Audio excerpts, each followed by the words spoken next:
सूरज की किरणें घने जिमर्दी शुजरस्तान को तलवारों की मानिंद चरती हुई जमीन पर पड़ रही थीं।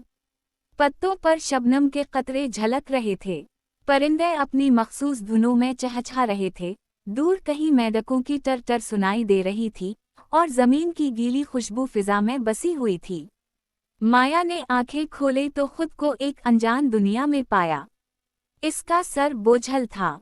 उंगलियां गीली मिट्टी में धंस गईं जब उसने खुद को उठाने की कोशिश की। इर्द-गिर्द दरख्त आसमान को छूते दिखाई दे रहे थे, इनके तने बेलों और काई से लिपटे हुए थे। दरख्तों के दरमियान सूरज की किरणें छन छन कर आ रही थीं, हर शय को एक जादुई चमक अता कर रही थीं। माया आहिस्ता आहिस्ता बैठी। याददाश्त धुंधली थी। सिर्फ एक धमाका याद था, धात के पुर्जे आसमान में फटते हुए, चीखें और फिर अंधेरा। जंगल ने तैयारे के बचे खचे टुकड़ों को निगल लिया था। इसके कपड़े फटे हुए थे, जल्द पर खराशें थीं और वो तन्हा थी। माँ, इसने पुकारा, आवाज कांप रही थी। कोई जवाब ना आया, सिर्फ कीड़ों की भिनभिनाहट थी। खौफ ने इसके सीने में सांप की तरह कनडली मार ली। लेकिन माया 13 साल की थी और जिद्दी। उसकी माँ हमेशा कहती थी कि वो एक जंगली बिल्ली की मानिंद है, बेखौफ और मजबूत। मैं ये कर सकती हूँ, उसने दरख्तों से मुखातिब होकर सरगोशी की। पहले पानी ढूंढना था, फिर खुराक, फिर शायद बाहर निकलने का रास्ता। ये जंगल सिर्फ दरख्तों और बेलों पर मुश्तमिल नहीं था। ये जिंदा था, ये सांस लेता था, सरगोशी करता था, देखता था। माया ये महसूस कर सकती थी, जैसे पत्तों की सरसराहट में कोई राज छुपा हो, जैसे जब वो जोर से कदम रखती तो परिंदे खामोश हो जाते, जैसे ये सब उसे देख रहे हूँ। वो घंटों चलती रही, एक नदी से पानी पिया और झाड़ियों से वो बेरियां चुनकर खाएं जो उसे अपनी दादी के बाग से याद थीं। इसकी दादी आसाम के एक गांव की रहने वाली थी और इन्होंने माया को जंगल के पौधों के बारे में सिखाया था, कौन सा शिफा देता है और कौन सा जहर है। ये सीख अब किसी भूली हुई लोरी की मानिंद वापस आ रही थी। शाम होने लगी तो एक घना दरख्त मिला, बरगद, जिसकी जड़ें जमीन से बाहर निकलकर सांपों की मानिंद मुड़ी हुई थीं। माया ने उन जड़ों के बीच एक जगह चनी, पत्ते जुमा करके बिस्तर बनाया और एक नोकीला लकड़ी का नेज़ा हाथ में लेकर लेट गई। ऊपर आसमान पर सितारे चमकने लगे। उसी रात माया ने ख्वाब देखा। वो उसी जंगल में खड़ी थी, मगर दरख्त और भी बुलंद थे, आसमान शफ्फाफ। एक लड़की इसके सामने आ खड़ी हुई, जिसके जिस्म पर बेलें लिपटी थीं और पर लगे थे, और आंखें अंबर की तरह चमक रही थीं। वो एक अजनबी जबान में बोली, लेकिन माया उसका मफहूम समझ गई। मेरे पीछे आओ। Dash dash dash. हिस्सा 2 सुराग। माया हड़बड़ा कर जाग गई। सुबह की रोशनी पत्तियों से छनकर इसके चेहरे पर पड़ रही थी।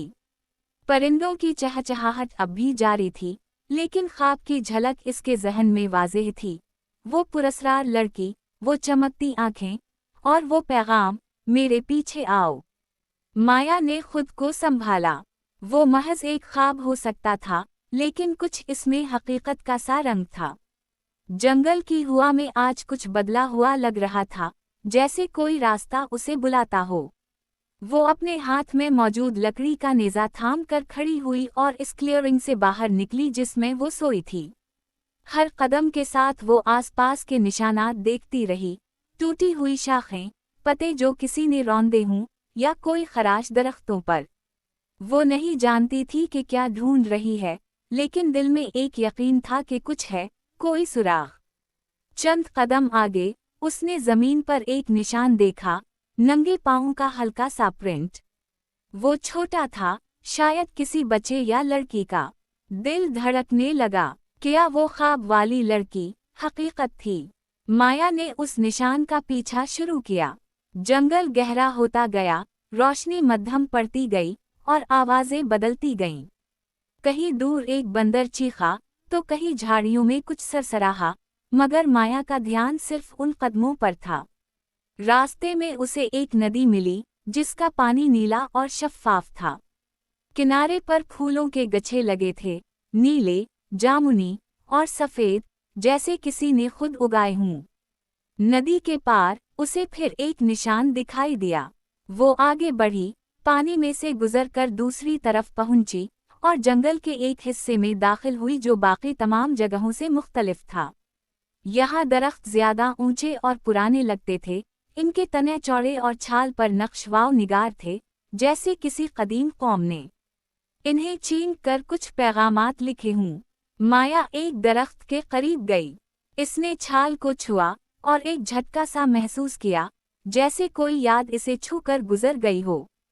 इसके जहन में एक और तस्वीर उभरी, वही लड़की अब एक छोटे से तालाब के पास बैठी पानी में कुछ देख रही थी।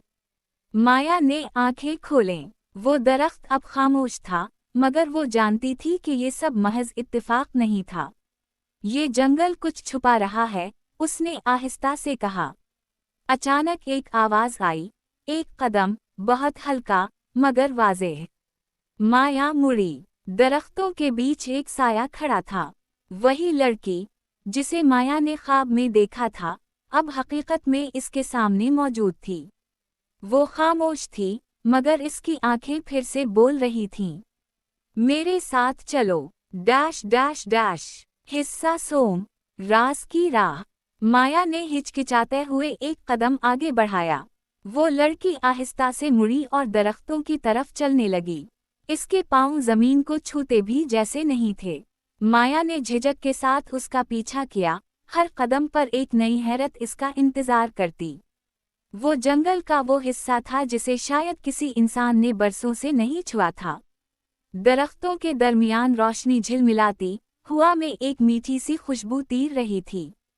पत्ते नीचे बिछे कालीन की मानिंद थे और हर तरफ सुकून था।